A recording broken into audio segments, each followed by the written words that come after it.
Well, this is it, the final video in my arcade look back for the Virtual Console. And I've decided to end this on a special game that I remember loving in the arcade. Ninja Gaiden. Or Gaiden, whatever. Now, I'm sure there's a bunch of you out there that are very confused. You probably think that I'm talking about the insanely hard game that came out on the NES. Like a lot of the games that came out for the NES, they needed to change a lot of the things to make it feasible for the NES to run it. As it turns out, they changed pretty much everything in this version. But does that make it better or worse? Well, let's take a look. The story is about two ninjas coming from Japan to America to stop a guy named Vladimus from destroying the world. It would have been nice if they explained this to you in the in-between round cutscenes, but they were too busy showing us his vacation photos. Seriously? This is how you're going to advance the story. By showing the players that after kicking this ninja likes to drink some coffee or go sightseeing. In the beginning, you can see him coming to America, and after that, he comes busting through the screen. At first, I'm like, what?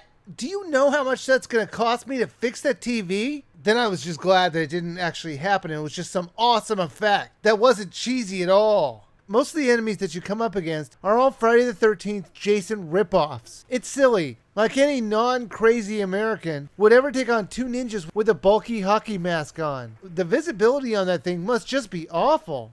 There are other kinds of enemies to come up against to fight, like other ninjas, blade-wielding, maldeformed freaks, or sumo wrestlers. You know, for a game that's all about two guys coming from Japan to visit America, there certainly are a lot of Japanese characters in it. Now, the graphics look nice for an arcade game in the time period. My only complaint is that I wish the characters were bigger. The controls are a bit tricky with the Wiimote, since there is a delay, and doing a special flying neck throw won't always work because of this delay. You can get it to work most of the time if you time your button push a bit early. Or you could just use the GameCube controller. That would probably just fix everything. I do have to say the jumping animation for the main character is hilarious. This ninja doesn't just jump up a little, he does a circus loop every time. When this guy jumps, he does it 100% without fail. That's what you call dedication. By far, the flying neck throw was my favorite move. Just because it was awesome to see him jump over someone and then stop in midair, grab the guy's neck, and then use gravity and his own weight to fling him. Even some of the largest enemies could be flung like that.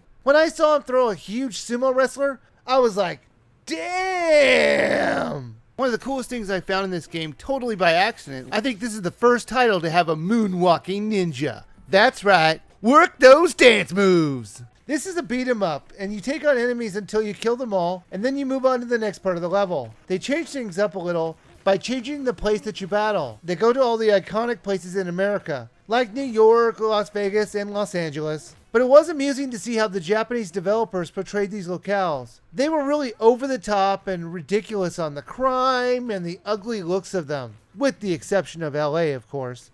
This title can be played with two players simultaneously.